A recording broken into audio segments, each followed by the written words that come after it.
जय श्री राम। दोस्तों, जैसा कि आपने लास्ट वीडियो में गुलिक के बारे में सुना कि गुलिक क्या है, मांदी क्या है और किस क्या क्या शास्त्रों में उसके बारे में बताया गया है।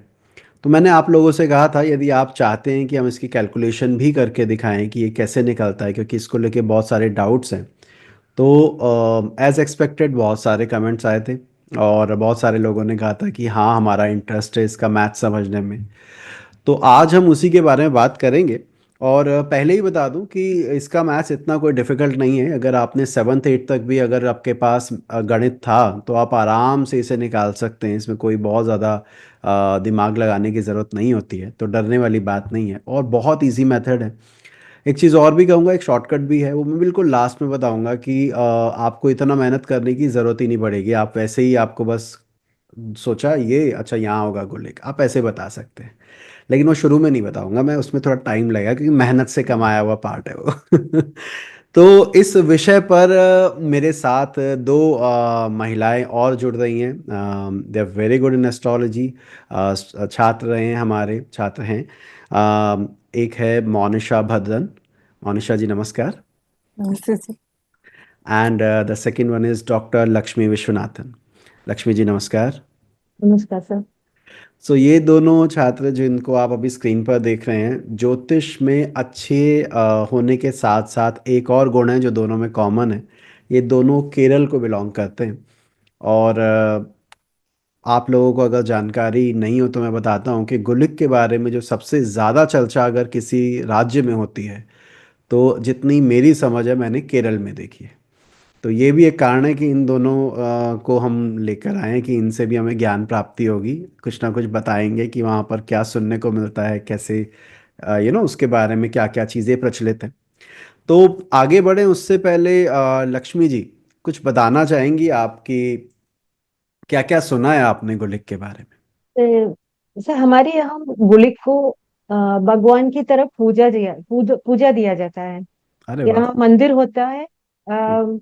लाइक लगभग हमेशा ही like most of the houses will have a small temple behind their house where Gulik is considered as a deity. और उसकी पूजा साल में एक दिन जरूर हो जाता है। और कहा जाता है कि जो लोग लाइक बिना कोई कष्ट से मरना चाहते हैं वो लोग उस पे उस दिन पूजा चढ़ाते हैं गुलिक के भगवान को। ऐसे बता दिया जाता है। और जो जैसे लाइक आपने कहा था वो प्रीवियस वीडियो में, we also consider Gulik as a person to we should be afraid of, that is for sure. Gulik को तो भयानक मूर्ति ही कहा जाता है। और शनि के शनि कुछ जहाँ पर कहते हैं कि शनि के बेटा है। हाँ हाँ। और कुछ लोग कहते हैं कि ये यम के दूसरे रूप है। इसलिए ओके। बता दिया जाता है कि जब अ, सुना है सर, लाइक जब भगवान शिव मार्कंडेय की वो रक्षा करते थे और जब ही हैड किल्ड यम, हाँ हाँ। उनके जो भी काम निपटाने के लिए गुलिक को like he came into the came into existence. So अरे वाह। Actually he is a substitute of lord Yama and he does the duties which Yama performs along with him. That is why people consider him with reverence and fear. और जन्म हम्म जन्म के समय भी ये कहा जाता है कि जन्म होता है तो गुलिक के बंधन के like without connection to Gulik time this will not happen. Death और बर्थ बोथ गुलिक के समय के कनेक्शन से ही होता है, ऐसा कहा हम्म जाता है। हम्म। चलिए, बहुत अच्छा आपने बोला कि यम की तरह भी ट्रीट किया जाता है। और मृत्यु और जन्म दोनों इस क्रिया में, इस प्रक्रिया में पेन, या यूं कहें कि एक तरह से आपका टेस्ट हो रहा होता है। जन्म लेना भी आसान नहीं है, कहते हैं कि माँ और बच्चा दोनों ही कष्ट में होते हैं उस समय। और मृत्यु प्राप्त होते समय भी कहीं ना कहीं सरलता सुगमता से तो नहीं जाते हैं, कुछ परेशानी तो होती है। तो आप कह रहे हैं इन दोनों को आप गुलिक से जोड़ के देखते हैं और ये कहा जाता है गुलिक की पूजा करने से मृत्यु थोड़ी सुगमता से हो जाएगी, कष्ट कम आएगी। चलो बहुत बढ़िया। मोनिशा, आप कुछ बताना चाहेंगी इस बारे में। Yes, sir. We also have something like we've heard that it's good in Upachaya Bhavas, hmm. and 11th is supposed to be the very best place for Gulik. And just like Lakshmi said, we have temples here in Kerala for Gulik. अरे वाह। Yeah, and then like if it is in your second house, like what you speak, you have to be very careful hmm. because lag na jaye, that kind of. It's like it's अच्छा। so not sure how true or false it is. तो जितना मैं आपकी बात से समझा, वैसे ही treat किया जा रहा है जैसे बाकी मेलेफिक प्लैनेट को किया जाता है। 3 6 10 11 हाउसेज में इनको अच्छा मानते हैं, आपने कहा 11वें में सबसे अच्छा मानते हैं। और आपने कहा यदि वाणी भाव में या सेकंड हाउस में आ जाए तो आप सोच के बोलिए, जैसा कि बाकी क्रूर ग्रहों के केस में भी सिमिलर हमारी वो फलित रहता है कि हम इसको कैसे यूज़ करें। तो ठीक है जी, बहुत अच्छा। तो गुलिक के बारे में तो हमने सुना। अच्छा, ये गुलिक और मांदी अलग अलग है, एक है, इसके बारे में कोई कोई डिफरेंट ओपिनियन आपने सुनी तो नहीं है वहां पर, या है कुछ? अब बताएं इस बारे में। नहीं, एक ही है सर, इसका एक ही नाम है। आई मीन दो दो नाम एक ही प्लेनेट के लिए बताते हैं, है ना? ऐसा ही हाँ। सुना है हमने। हाँ, नहीं नहीं, मैंने भी यही सुना था, लेकिन पिछले 5 6 साल में मैंने सुना है कि एक नया कॉन्सेप्ट आया है कि ये दो डिफरेंट आइडेंटिटी हैं। तो मैंने कहीं पढ़ा नहीं, क्लासिकल में मैंने किसी से सुना नहीं, तो मुझे लगा कि मुझे भी सीखने की ज़रूरत है कि क्या पता हो, एक्चुअली मुझे नहीं पता हो, इस वजह से मैंने पूछा। चलिए जी, ये तो हमें क्लियर हुआ कि गुलिक के बारे में वहाँ पर क्या है, गुलिक के मंदिर है वहाँ पर, जैसे कि अभी हमें लक्ष्मी जी बता रहे थे और मोनिशा बता रहे थे। अब हम आते हैं गुलिक को निकाला कैसे जाता है, तो शुरू करते हैं। सो गुलिक की गणना में जो चीज़ें हमें चाहिए होती है, पहले तो ये समझ लीजिए कि ये एक डेली फिनोमिना है। ये कोई ग्रह नहीं है। जैसे मैंने लास्ट वीडियो में बताया था, ये कोई फिजिकल आइडेंटिटी नहीं है कि पिंड है, कोई ज़मीन का टुकड़ा है, कोई कोई है इस तरह की चीज़, तत्व है, वैसा नहीं है। गुलिक रोज़ आता है, एक वक्त पे आता है। आप इसको बुरा वक्त कह सकते हैं, आप इसको वक्त कह सकते हैं, बस ये एक टाइम का एक पॉइंट है। आप कह सकते हैं कि ये डेली फिनोमिना है जो एक दिन में एक वक्त ज़रूर आता है, रोज़ आता है। इसकी गणना के लिए वार किस ग्रह का है ये बहुत इंपॉर्टेंट है। क्या क्या चीज़ें चाहिए, मैं पहले वो आपको बताता हूँ। एक लाइन और आप देखिएगा, यहाँ लिखा हुआ है इसकी गणना के दो तरीके प्रचलित हैं। तो इस वजह से कई लोगों ने इसको क्या किया, एक को गुलिक को, एक को मांदी कह दिया। मुझे ऐसा फील होता है कि जब आपको लगा ना कि कैलकुलेशन के दो डिफरेंट तरीके हैं, उसमें स्लाइटली फर्क आ जाता है, स्लाइटली, बहुत ज़्यादा नहीं। तो इस वजह से उसको दो अलग अलग, किसी ने कहा वो मांदी में देख लो, एक ने कहा गुलिक को देख लो, लेकिन है दोनों एक्चुअली एक ही, जैसे अभी लक्ष्मी ने बताया। अच्छा, अब निकालने के लिए हमें सिर्फ 3 चीज़ें चाहिए। सिर्फ 3 पॉइंट हमें पता हो तो हम आराम से गुलिक निकाल सकते हैं। द फर्स्ट वन इज, आज वार क्या है। ठीक है, आज किसका दिन है, थर्सडे है, मंडे है, ट्यूसडे है। और उसके साथ साथ आपको उसका लॉर्ड पता होना चाहिए। जैसे मंगलवार मंगल का होता है, गुरुवार गुरु का होता है, शुक्रवार शुक्र का होता है, तो उसके स्वामी का नाम पता होना चाहिए। तो आज दिन किस ग्रह का है वो याद होना चाहिए, या आपको जानकारी होनी चाहिए। आपके यहाँ सूर्योदय कितने बजे हुआ ये आपको पता होना चाहिए। अभी आप गूगल पर डालेंगे, आप अपना टाउन लिखिए और पूछिए उस पर कि सनराइज टाइम आज का क्या है, वो बता देता है आपको। तो वो आपके फ़ोन में आसानी से आ सकता है। तो सनराइज टाइम आपको पता होना चाहिए, एंड अलॉन्ग विद इट आपको सनसेट टाइम पता होना चाहिए कि सनसेट कब हो रहा है, सूर्यास्त कब हो रहा है। ठीक है जी। तो आपको क्या 3 जानकारी चाहिए, आज वार क्या है, सूर्योदय का समय क्या है, और सूर्यास्त का समय क्या है। अब मान लीजिए हमें ये तीनों चीज़ें पता है, तो हमें क्या करना है। इसको समझने के लिए एक नई चीज़ आपको और बताता हूँ जिसका मुहूर्त में भी बहुत इस्तेमाल होता है, वो है दिनमान। दिनमान, ठीक है। हम जानते हैं कि 24 घंटे में दिन और रात दोनों आते हैं। और इस दिन और रात में जो दिन का वक्त है, दिन का मतलब डे लाइट टाइम, जब लाइट हो आकाश में, तो उसे ड्यूरेशन ऑफ द डे या दिनमान कहा जाता है।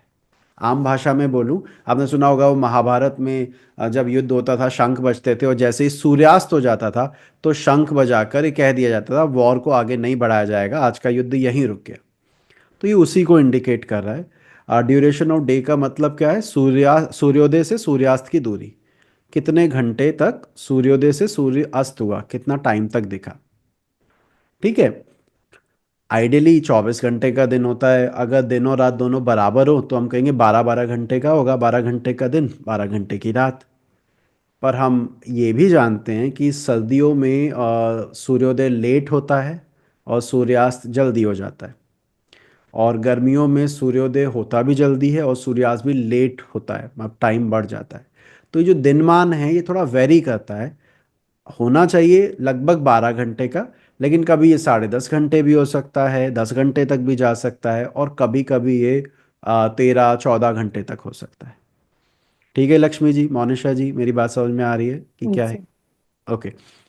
अब अगर मैं आपको एक सिंपल तरीके से बताऊं तो एक एग्जांपल लेते हैं कि यदि सनराइज टाइम 5 बजे का है, सुबह 5 बजे सूर्योदय हो गया और शाम को 6 बजे तक सूर्यास्त हुआ, एग्जैक्ट 6 बजे हुआ, तो हम क्या करेंगे? हम कहेंगे सुबह 5 से 6, शाम 6 बजे तक 13 घंटे हो चुके हैं। ठीक है, तो दिनमान 13 घंटे का है। सिंपल है ये। तो इसको दिनमान कहा जाता है। सनसेट टाइम में से सनराइज टाइम माइनस कर दो और बस दैट्स इट, आपका दिनमान निकल गया। तो मैंने आपसे कहा था गोलिक निकालने के लिए हमें तीन चीज़ें चाहिए। एक चाहिए सनसेट सनराइज टाइम, वो मैंने बताया क्यों चाहिए, दिनमान के लिए। दूसरा हमें क्या चाहिए था सनसेट सनराइज के अलावा, मोनिशा? वार भी चाहिए। हाँ, वार किसका है? अब ये जो वार क्यों चाहिए, वार आदिपति से क्या पता लगता है? देखिए, आ, हर ग्रह के अपने फीचर्स अपने ट्रेट हैं। कई बार जब हमें लगता है कि एक व्यक्ति आए सपोज मेरे पास और बोले सर मुझे ना ये काम आज ही करना है, ठीक है, मेरे पास मुहूर्त निकलवाने का टाइम नहीं है, मेरे पास और आगे बढ़ने का टाइम नहीं है, कल मेरी फ्लाइट है, मुझे निकलना है, आप बताइए आज मैं कितने बजे करूं? तो उसके लिए एक मेथड होता है कि किस टाइम पर आपको काम करना चाहिए। उस मेथड में हम क्या करते हैं कि जो दिन मान अभी आपको बताया, day time, day duration time, उसको हम 8 पार्ट में डिवाइड कर देते हैं। दिन के 8 बराबर भाग किए जाते हैं। पहला भाग, पहला पार्ट उस ग्रह को दिया जाता है जिसका आज डे है। सपोज आज मंडे है मान लेते हैं, तो मैं कहूंगा पहला पार्ट तो सबसे पहले चंद्रमा को भोग दो, ये चंद्रमा का होगा। तो दिन मान के हम बराबर 8 टुकड़े करते हैं। उन टुकड़ों में पहला, सबसे पहला टुकड़ा उठा के उस ग्रह को देते हैं जिसका आज वार है। तो अगर मंगल है तो मंगल को, बुध है तो बुध को, जिसका भी है। और उसके बाद आपको ये तो पता ही है कि किसके बाद किसका डे आता है, मतलब ट्यूसडे वेनसडे थर्सडे, ये आपको याद होगा। उसके बाद जो अगला जिसका दिन आता है उसको दो, उसके बाद अगला जिसका दिन आता है उसको दो। इस तरह से आपने बराबर सबको पार्ट दिए जाते हैं। तो अब जैसे किसी ने वाहन खरीदना है, वो बोला जी कब खरीदे, तो हमें पता है कि शुक्र, वीनस इज द कारका ऑफ व्हीकल, राइट? तो हम कहेंगे जब वीनस का पार्ट चल रहा हो उसमें आप खरीद सकते हैं। एक, उस व्यक्ति के चार्ट में फोर्थ लॉर्ड कौन है, अगर वो बली है तो उसका पार्ट आप दे सकते हैं, भैया इसके इस भाग में आप जाके गाड़ी खरीद सकते हैं। मेरी बात समझ में आ रही है आप लोगों को? कि Yes. अगर मुझे उसी पर्टिकुलर डे काम करना है तो मुझे ये देखना होगा कि भैया वार किसका है, और मतलब उसका पार्ट कहाँ आ रहा है, और उस पार्ट के अकॉर्डिंग हम उसको अलॉट कर देंगे इस टाइम पर आपको करना है। अब इसका गुलिक से क्या लेना देना? और एक चीज और, अगर 12 घंटे का दिन होगा, 8 बराबर भाग करेंगे तो हर भाग 1.5 घंटे का आता है। मैं ये क्यों बता रहा हूँ आपको, ये एक एवरेज ड्यूरेशन है कि 1 आवर 30 मिनट तक तो आपका वो रहेगा, कोई भी पार्ट, अराउंड 1 आवर 30 मिनट।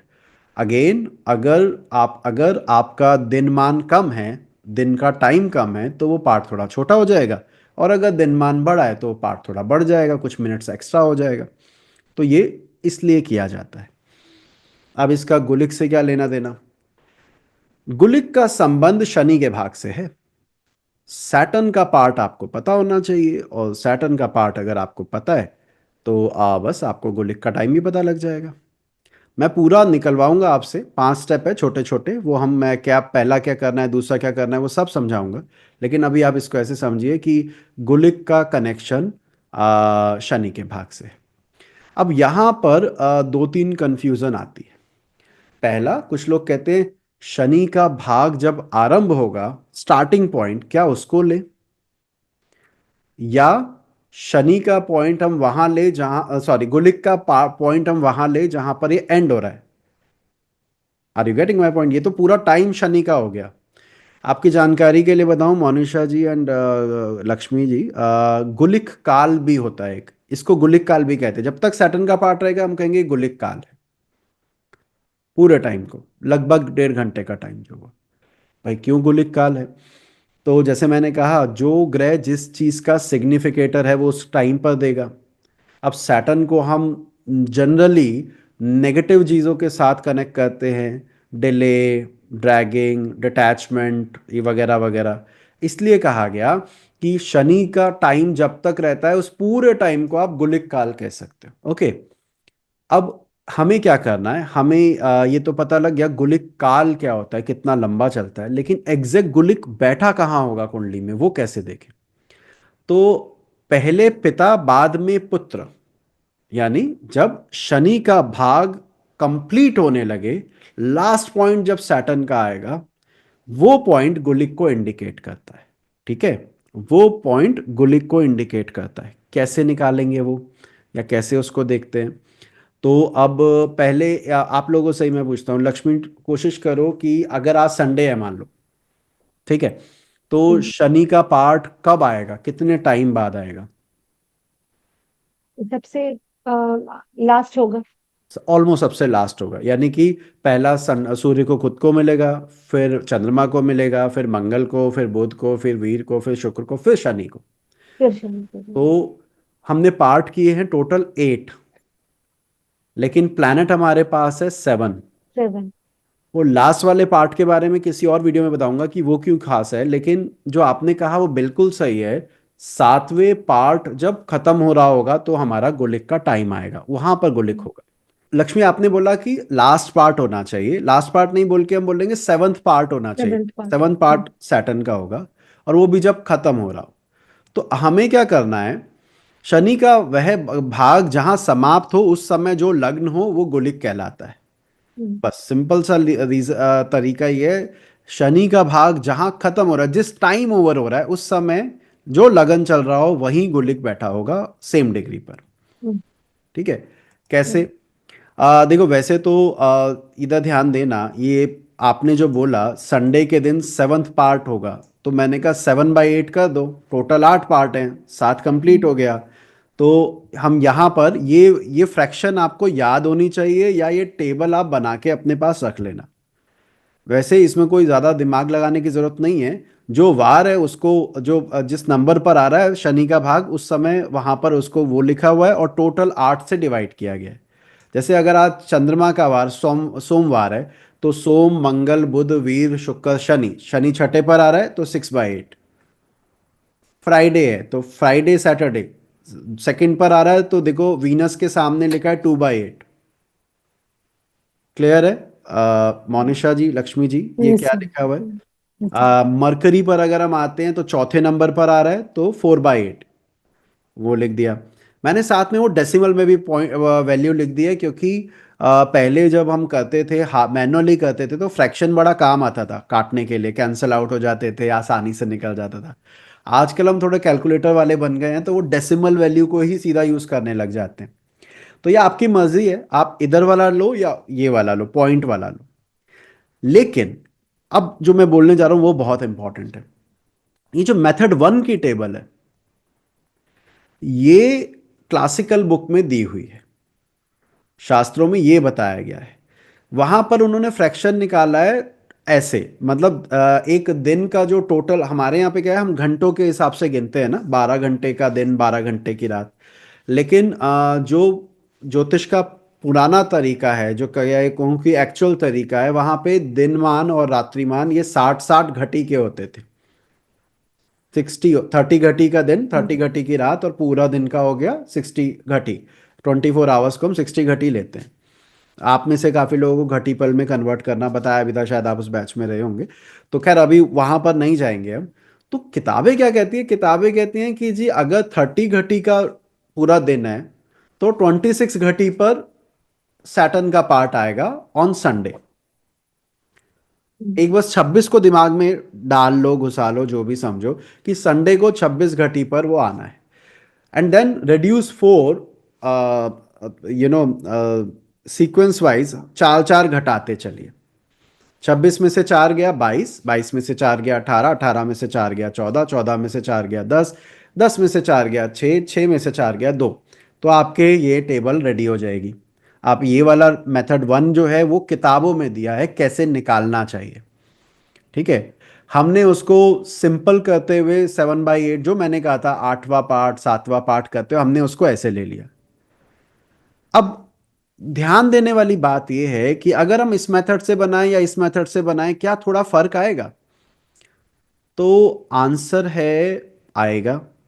क्यों नहीं लक्ष्मी जी? यहाँ 0.73 है, यहाँ 0.75 है, ऑब्वियसली 0.2 का तो फर्क है ही, छोटा सा। है ना। तो अब ये हाँ। जो फर्क है, इस वजह से कोई कहता है गुल्लिक है, ये मांदी है, ये मांदी है, ये गुल्लिक है, वो आप अपनी मर्जी से नाम रख रहे हो, बट फैक्ट ये है कि हम्म। मेथड डिफरेंट है। एक ही ग्रह है, जैसा कि आपने शुरू में कहा था, हम्म। ठीक है। अच्छा चलो, हम्म। आप लक्ष्मी मेरी हेल्प करना, आपको क्या लगता है कौन से डे में ये गैप बहुत ज्यादा लग रहा है? मतलब, या आपको लगता है कि काफी बड़ा गैप हो गया ये? संडे को ही है। सैटर्न का। ओके, संडे को देखें तो 8 6 और ये 0.8 है, यानी 0.06 का फर्क है दोनों आंसर में, राइट। हम्म। और अगर सैटर्न पर आते हैं तो 0.07 05। का फर्क है। हाँ, पॉइंट जीरो मतलब, सेवन हाँ। ठीक है, ये तो ये थोड़ा बहुत फर्क आएगा, दोनों मेथड को यूज करने में थोड़ा सा अंतर आता है। वो हम्म। मैं अभी बस आपको टेबल बता रहा हूँ, अभी जब पूरा करवाएंगे ना, एक एक निकाल के देखेंगे आंसर, तो क्लियर हो जाएगा कि कैसे करना है। तो ये दो टेबल आपको याद होनी चाहिए या आपको बना लेनी चाहिए। मैं बनाने खुद भी आप याद रख सकते हैं, जैसा कि अभी लक्ष्मी ने बताया 7th पार्ट है, कौन से दिन शनि का पार्ट कहाँ आ रहा है, बस इतना पता होना चाहिए। अब ये हमने कर लिया। अब क्या है, क्या करना है? तो स्टेप्स मैं आपके सामने एक बार जल्दी से रख देता हूँ। पहला स्टेप, भाई, सनराइज टाइम को सनसेट टाइम से घटा दो जिससे कि दिन मान निकल जाए, ठीक है। सनराइज टाइम को सनसेट टाइम से घटा दो और आपका दिन मान आ जाएगा। उसके बाद इस टाइम को मिनट में कन्वर्ट कर लो। मिनट में क्यों कर रहे हैं? मिनट में कैलकुलेशन करना आसान हो जाता है, आवर्स में अलग करो, मिनट में अलग करो, बेटर है कि आप उसको मिनट में, एक एक मिनट का काम है, आप ये हो जाता है। कैसे कन्वर्ट होता है? जैसे मैं बोलूँगा 7 घंटे 30 मिनट, लक्ष्मी जी कैसे कन्वर्ट करूँ 7 घंटे 30 मिनट को मिनट्स में? 60 से मल्टीप्लाई करके। ठीक है, 7 सो को 60 फोर से eighty multi 420 plus 30, 30। Right. 450 minutes. 450 minutes हो गया। ये कह रही हैं कि 7 घंटे 30 मिनट है, तो 7 को हम 60 से गुणा कर देंगे, क्योंकि 1 घंटे में 60 मिनट होते हैं, तो 7 6 42, तो 420 इन्होंने बोला। नंबर भी क्या आया, खैर 420 प्लस 30 उसमें और जोड़ दिया, तो हमारा 450 बन गया। ये सेकंड स्टेप है, जो भी ऊपर आंसर आएगा उसको मिनट में कर दिया। मिनट में करने के बाद वो जो सैटर्न की फ्रैक्शन का आपको भी टेबल दिखाया था, वो टेबल का नंबर, वो फ्रैक्शन उसमें मल्टीप्लाई कर दो। जो अभी अब मैंने दो टेबल आपको दिखाई थी, मेथड वन मेथड टू, आप उसको कर ले। मेरा अपना अनुभव है, मेथड वन को फॉलो करें। ये जो 7/8 है इसको रहने दो, वैसे ही करो।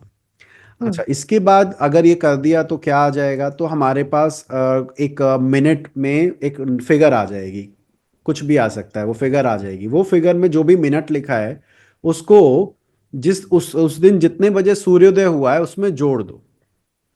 आई रिपीट, शनि वाला फ्रैक्शन को मल्टीप्लाई किया, मल्टीप्लाई करने के बाद जो फिगर आई उसको सुबह सूर्योदय के टाइम में जोड़ दिया। जोड़ने के बाद आपके पास एक टाइम आ जाएगा, हम्म। वो टाइम है जहां पर गुलिक बैठा है, दैट्स इट। हम्म। तो फाइनली हमारा गुलिक निकल जाएगा। हम्म। अच्छा चलो, अभी हम ट्राई करते हैं।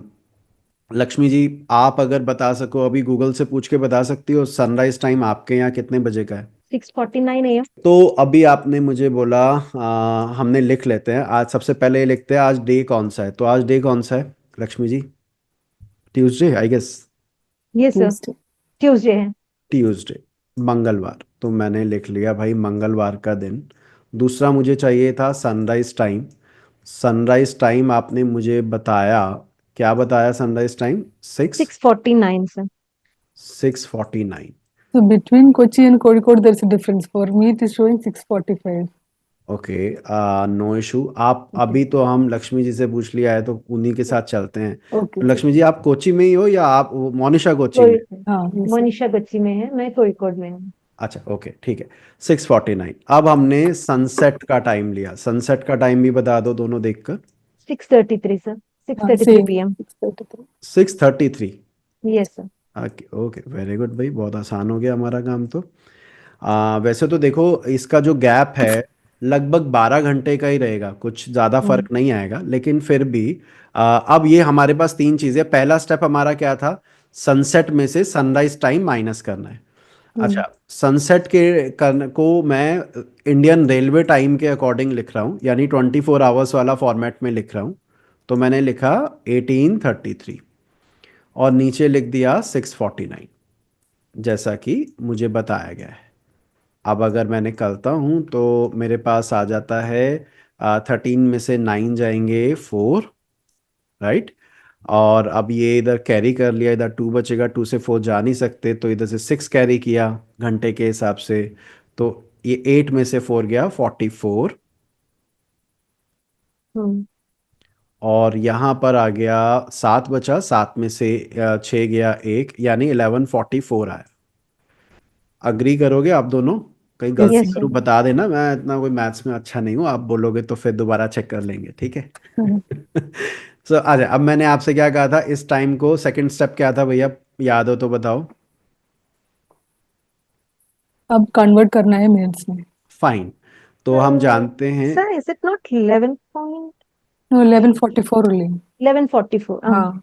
11:44, यस। ठीक है, बता दे हम्म। अब, चलो ओके। अभी 11:44 के साथ जाना है, तो जैसा कि इन्होंने बताया कि हमें इसे कन्वर्ट करना है, तो मुझे ये पता है 10 घंटे में 600 मिनट होते हैं और 11 घंटों में 660 मिनट होते हैं। तो मैंने 660 लिखा, उसमें 44 को जोड़ लिया, यस सर। तो मेरे पास आया ये 4, ये 0 और ये 7, 704। 704। Yes. ठीक है, 704 मेरे पास वैल्यू आ गई। ठीक है जी, बहुत बढ़िया, 704 आ गई। अब मुझे मंगलवार का पता करना है भाई। मंगलवार का जो मैंने टेबल बनाया था उसमें क्या था? मैं वैसे याद दिलाता हूँ जो मुझे याद है, मैं बार बार टेबल तो देखता नहीं हूँ। तो संडे को तो 26 लिखा था, मंडे को 22 लिखा था, और उसमें 4 और माइनस किया, 18 लिखा होगा हमारा ट्यूसडे को। ठीक है, तो अब 18/30 हो गया वो। 0.6। 18/30 हमारे पास हमें पता है वो वैल्यू है, हमने 704 से मल्टीप्लाई कर दिया। और हमें ये इस तरह के मल्टीप्लिकेशन में कटिंग आराम से हो जाती है। जैसे ये 6 की टेबल में आता है 3 पर, और ये 6 की टेबल में आता है 5 पर, राइट। 18/30 था, 704 था, मैंने 6 की टेबल से इस दोनों को काटा, इसके बाद मल्टीप्लाई किया। सीधा कैलकुलेटर होगा लक्ष्मी जी आपके हाथ में, अगर बता सको तो मुझे बता दो, मेरी हेल्प हो जाएगी। क्या वैल्यू सर आनी चाहिए? 422, 422.4। फोर, 70। दोबारा बोलो। सर 422.4। ओके, 422.4 आपने ये बोला है मुझे। यस ठीक सर। है, आ, यही फिर आगे बढ़ाते हैं। आपने का देख ही लिया होगा जहाँ तक मुझे उम्मीद है आपसे। अब हमारे पास ये वैल्यू आ गई, तो हमने क्या करना है इसका? इस वैल्यू को हमने सनराइज टाइम में जोड़ना है। हम्म। अभी क्या दिक्कत है कि ये सब मिनट्स में है, इसको डायरेक्ट जोड़ेंगे सनराइज टाइम में तो थोड़ा मुश्किल हो जाएगा। तो हम क्या करेंगे, 422 में से घंटे पहले निकाल लेते हैं, इतने मिनट में कितने घंटे होंगे। जैसे हमें पता है कि 6 7 42 होता है, 7 6 × 6 42 होता है। तो हमें ये पता लग गया, 422 में से 420 के लिए तो 7 घंटा आ गया। तो मैंने क्या किया, लिखा 6:49 जो सनराइज टाइम है, उसमें 422 में से 420 के लिए 7 घंटे लिख दिए, यहां पर 7 आवर्स।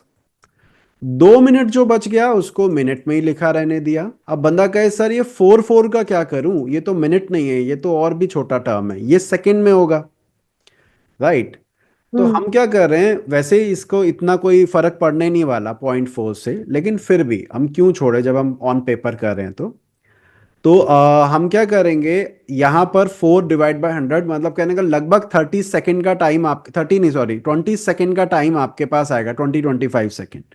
ठीक है, तो 24 सेकेंड। इतना एक्यूरेसी की वैसे आवश्यकता नहीं है, लेकिन मैं फिर भी लिख रहा हूँ यहाँ पर। आप इसको इग्नोर भी कर सकते हो, जो अभी सीख रहे हैं दर्शक, चाहो तो इसको बिल्कुल भूल जाओ। अभी यहाँ पर क्या आया, 9 2 को जोड़ा तो 11 का एक, एक कैरी करा, और ये हो गया 51। और 7 और 6 को जोड़ा तो 1351। तो अब ये क्या चीज आ गई मेरे पास, ये है वो टाइम जहां पर गुलिक बैठा है।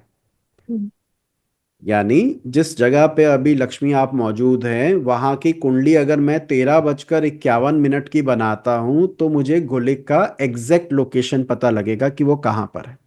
ठीक है, अभी जरा एक बार चेक करें क्या इसको। तो मुझे अब आप बताइए, आज 11 फरवरी है, 2025 है, ठीक है।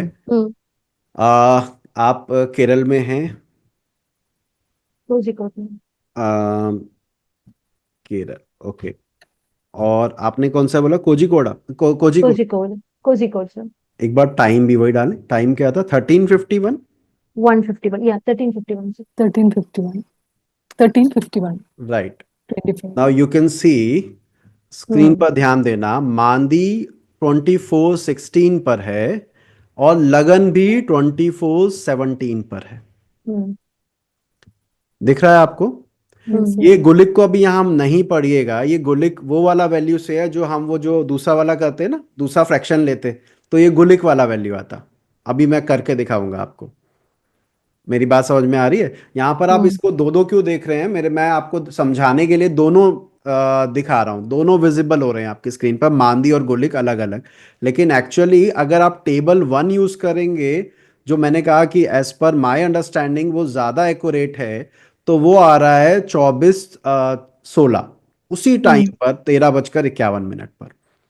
अब अगर मैं टेबल में थोड़ा सा चेंज कर दूं, अगर मैं दूसरा टेबल ले लूं थोड़ी देर के लिए, वैसे तो इतनी सारी मेहनत दोबारा कौन करेगा, लेकिन फिर भी एक बार को दूसरे टेबल क्या कह रहा था भाई, क्या लेना था हमें, 5/8. 5/8।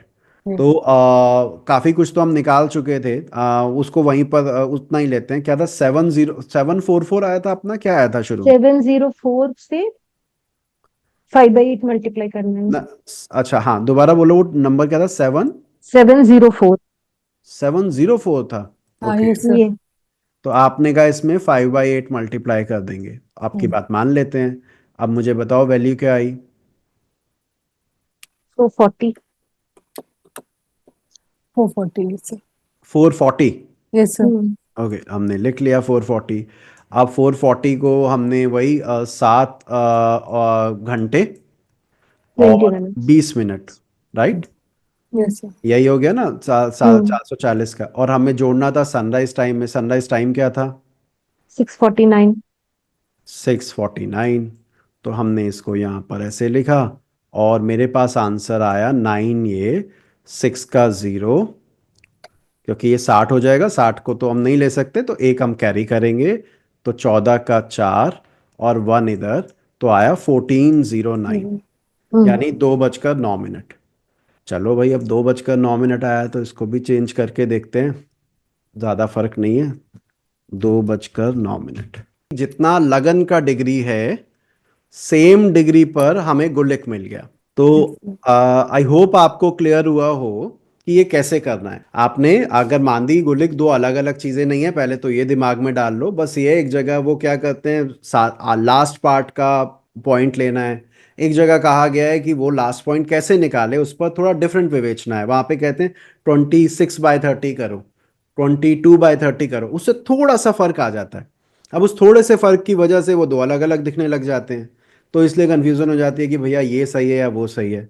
मैं यहाँ पर बधाई दूंगा इनको, पराशर लाइट को, कि पराशर लाइट तो एक सिस्टम में दोनों दिखा रहा है।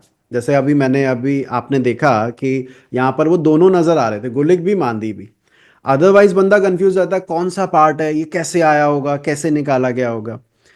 तो इसको निकालने का तरीका तो ये है जो आपने स्क्रीन पर देखा। अब इसका हम शॉर्टकट भी एक बार डिस्कस कर लें, इतनी मेहनत क्यों करें। ठीक है, चलो पहले मुझे बुधवार के बारे में बताओ। बुधवार से आपको समझाऊंगा तो बाकी आपको क्लियर हो जाएगा। मुझे बताइए बुधवार के दिन क्या वैल्यू लिखी थी मोनिशा हमने? 14/30 and 4/8. 4/8। 4/8 मतलब half, right? Yes, sir. Half, okay. Half मतलब आधा दिन, आधा दिन मतलब एकदम बीच में। Hmm. ध्यान से सुन रहे हो मेरी बात? आधा का मतलब क्या है? दिन का अगर हम आधा भाग करेंगे तो हम कहाँ पहुंचेंगे? आ, दिन का हम आधा भाग करेंगे तो हम लगभग दोपहर, एग्जैक्ट दोपहर पर Hmm. पहुंच जाएंगे ना। Yes. तो अगर मैं कहूं, आपसे पूछूं कि बुधवार के दिन मांदी कहाँ होगा, तो आंसर ये होना चाहिए जहां सन है उससे 4 घर आगे। अगर मैं आपसे पूछूं कि आज बुधवार है, दिन की कुंडली है, एक और इंपॉर्टेंट चीज है, रात्रि की बात नहीं करी अभी हमने, दिन की कुंडली है, और मैं पूछूं कि बताइए, तो आप ये कहेंगे कि आधा, फोर, हाफ है, तो जहां पर सन है उससे 4 घर आगे। Hmm. आप बुधवार के दिन अभी देख लेते हैं, चेक कर लेते हैं कि क्या ये तरीका सही है, कि लगेगा कि नहीं लगेगा। हम इतनी कैलकुलेशन करे बगैर वैसे ही ना बता दें मांदी कहाँ होगा कि कुंडली में। तो ये मैं बर्थ डेटा पर गया, मैंने 11 की जगह 12 फरवरी कर दिया। ठीक है, 12 फरवरी कर दिया और ओके कर दिया। अब आप देखो जहां पर सन है उससे लगभग 4 घर आगे, जी 4 की जगह 5 क्यों हो गया? वो तब ऊपर वाला भी कह रहा होगा "अभी तुमने 4 क्यों बोला, अभी मैं 5 करके दिखाता हूँ"। तो 5 हो गया, वरना अगर आप डिग्री पर ध्यान दे, sun is at 29 degree. Can you see the Hmm. Screen? Is Yes, it? sir. हाँ। Yes, sir. Yes, sir. तो It is. Sun is at 29 degree और उससे 4 घर आगे अगर मैं बढ़ता हूँ, 1 2 3 4, मैं एरीज पर आता हूँ। Hmm. अभी क्या है, क्योंकि 29 डिग्री का है सन, इसलिए वो थोड़ा उसकी बारीकी से अभी निकला है, मतलब वो इसलिए पंचम भाव में दिख रहा है। Otherwise it should be in the fourth भाव, exactly from this sun. Sir, एक मिनट, एक डाउट पूछती हूँ.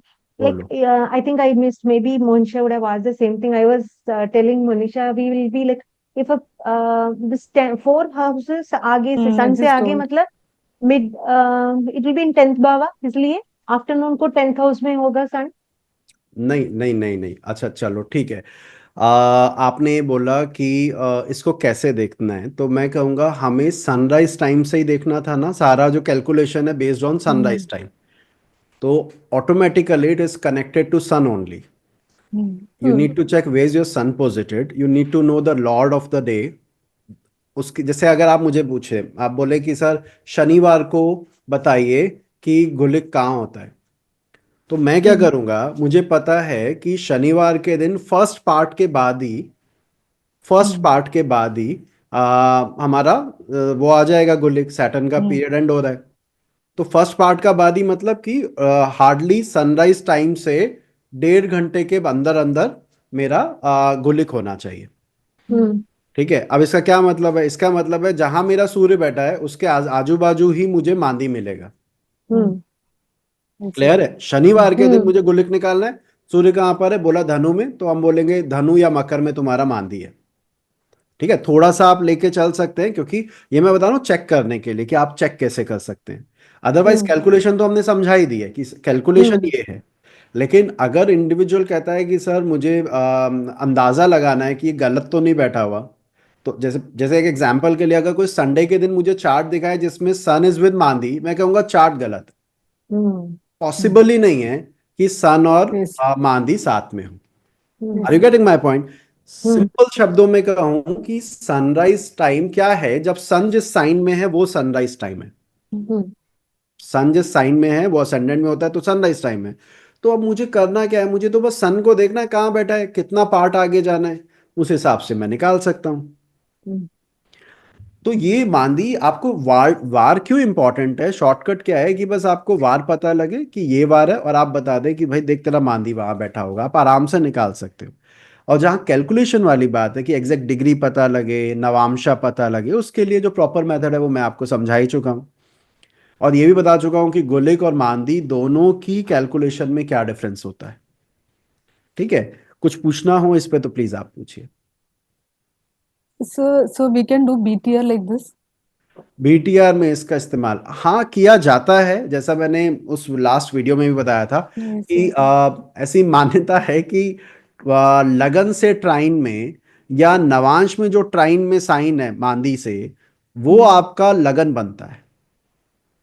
ठीक है, केरल के ग्रंथों में इसके बारे में आता है, जहाँ से आप दोनों हैं, कि अगर आप लगन देखें, जहाँ पर जिस राशि में भी आपका मांदी है, और जिस D9 राशि में जिसमें मांदी है, उनसे ट्राइन की राशि आपके लगन में आती है। पर अगर आप मुझसे पूछें कि क्या ये एग्जैक्ट है, कितना ये सही है, तो मैं ये कहूँगा कि मुझे बहुत ज़्यादा रिजल्ट गिविंग नहीं मिला। ठीक है। एक चीज और, चलो एक हम और काम करते हैं। लक्ष्मी, आप हमें ये बताइए, आपको पता है आपका हमें ये मत बताना मांदी कहाँ बैठा है, लेकिन फिर भी ये बताओ कि आपको आइडिया है कि मांदी कहाँ है आपकी कुंडली में। तो मेरे 12th हाउस में है शायद। बिल्कुल, चलो ठीक है, ठीक है, अभी अभी बस इतना ही बताना, और ज्यादा नहीं। अच्छा, और ये भी बताओ हमें कि आपका सूर्य कहाँ पर है। 9th टॉर एरिस में। 9th हाउस में एरिस। आपके। हाँ, मेरा मेरा लियो लगना है, एरिस में ठीक है, है। ठीक है, ठीक है। मोनिशा, एक बार ट्राई करोगी, तुम बता सकती हो कि ये किस दिन पैदा हुई होंगी। Maybe Wednesday because 4 houses apart. अरे आई वॉज वाह, बॉर्न ऑन वेडनेसडे। क्या बात है, क्या बात है। अभी उल्टा चलते हैं, मोनिशा हमें बताएंगे कि उनका लगन क्या है, और नहीं, सूर्य कहाँ है और मांदी कहाँ है, बस इतना बताइए। Mandi is in my first house, okay, Lagna, and Sun is in my ninth house. ठीक है। So the distance is of around 5 houses, if I am not wrong. ठीक है। अच्छा, एक चीज इंपॉर्टेंट है मोनिशा और लक्ष्मी, मैंने ये बताना भूल गया, ये प्रिंसिपल सिर्फ डे टाइम पर ही लगेगा, जो दिन में पैदा हुआ है, रात के लिए मेथड चेंज हो जाएगा। तो आई एम नॉट श्योर कि ये अभी बताएंगे कि हमारा इनका ने तो बता दिया कि सन, सन In is ninth house. 9th house, तो दिन का ही जन्म है। Yes. तो अब आप ट्राई करो लक्ष्मी, क्या वार, किस वार को होगा इनका जन्म। ट्यूसडे होगा। Yeah, but it is actually Monday. Okay, I think I don't know, sir, if you take Chalit because I think my Mandi probably moves to my second house when I. Definitely definitely we need to consider degrees of planet also. जैसा हाँ. कि आज, अभी मैं बताऊं, आज हमारा सन 29 degree पर है जब हम ये Hmm. वीडियो शूट कर रहे हैं। हम्म। समवेयर अराउंड 29 हमने देखा था 11 फेब का। तो इस Yeah. वजह से वो गुलिक जो है एक घर आगे बढ़ सकता है। ये कोई श्योर शॉट नहीं है, ये एक अंदाजा है कि किस वार के दिन ये पैदा हुए होंगे। इट इज़ नॉट नेसेसरी कि आप उसी वार को पिन पॉइंट कर पाए। ऐसा भी हो सकता है, बस ये पक्का है कि जैसा मोनिशा ने कहा कि सन से मांदी 5 घर आगे है, तो ये पक्का है कि ये लड़की शनिवार के दिन पैदा नहीं हुई है। ये पक्का है ये शुक्रवार के दिन पैदा नहीं हुई है। ये पक्का है ये, जो भी और एक और आप डे जोड़ सकते हो, उस दिन नहीं हुई है, ये तो पक्का है। अब वो उन 2 दिन का तो चलेगा। ठीक है। चलो, एक अभी मैं आपको चार्ट दिखा रहा हूँ और इसके बाद इसको वाइंड अप करते हैं। मैं आपके सामने एक चार्ट, रैंडम चार्ट ओपन कर रहा हूँ, और आपने गेस करना है कि इसका डे कौन सा होगा। ये चार्ट देखिए, आपको क्या लगता है इसका किस दिन का, किस डे का बर्थ होगा लक्ष्मी। Monday sir. मंडे होगा सर।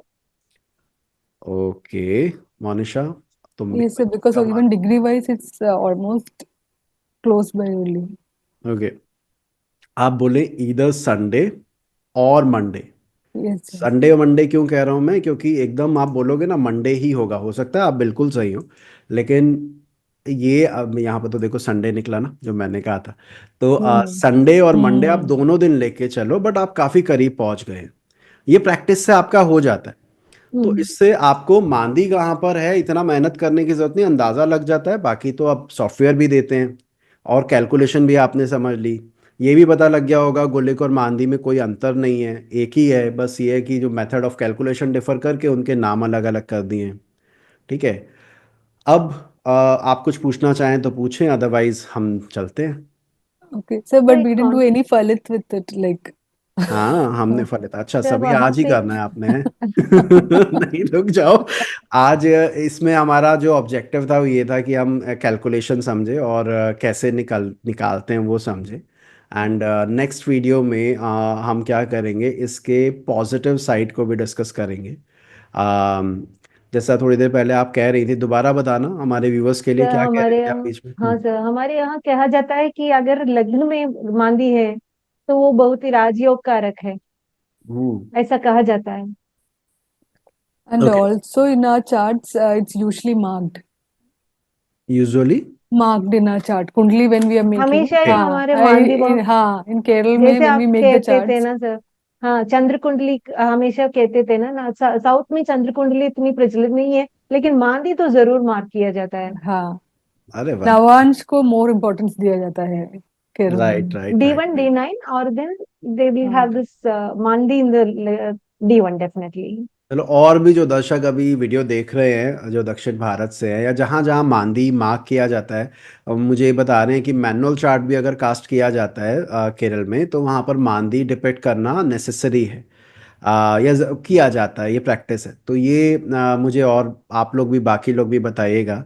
एज फार एज फलित पार्ट इज कंसर्न मोनिशा जी, तो आने वाले वीडियोस में हम इसके बारे में डिटेल में चलेंगे। मुझे लगता है 2 वीडियो अभी और बनेगी जिसमें हम इसके पॉजिटिव और नेगेटिव साइड और किन बातों को ध्यान रखते हैं मांदी के अच्छे और बुरे फल दोनों के लिए, वो हम आने वाले वीडियो में डिस्कस करेंगे। ठीक है, ओके सर। अभी के लिए इतना ही रखते हैं। और आप लोगों के लिए भी एक काम दे देता हूँ, जितने भी हम यहाँ पर बैठे हैं उनके लिए आप निकाल के मुझे दीजिएगा। कोई भी डे ले लेते हैं, 26 जनवरी 2025 निकल गया ना, 26 जनवरी, चलो 15 अगस्त का कहते हैं, 15 अगस्त 2025। और दिन में 12 बजे का जन्म है। आप लोगों को बताना है उसका मांदी कहाँ होगा। ठीक है, तो यस सर। ये सभी दर्शकों से मैं कहूँगा। अच्छा, क्या वो नहीं करना है, चीटिंग नहीं करनी है कि सॉफ्टवेयर में देख के वहाँ लिख दिया। आपको जो सिखाया है वो पूरा करके उसको कॉपी पेस्ट यहाँ पर करना कमेंट सेक्शन में, जिससे पता लगे कि एक्चुअल मेहनत की है आपने। हमने आपके लिए इतनी मेहनत की, थोड़ा आप भी करो और उसको निकालने की कोशिश करो। खैर, बाकी आप लोग अपना ध्यान रखो। मोनिशा जी, लक्ष्मी जी, बहुत अच्छा रहा आपके साथ, ये कंटेंट को कवर भी कर लिया आपने, हेल्प भी कर दी। आगे मौका रहेगा तो थैंक यू सो फिर मच गुल। For giving the opportunity sir, thank you so yes much. Sir. Have thank you so much sir. नमस्कार, जय श्री राम।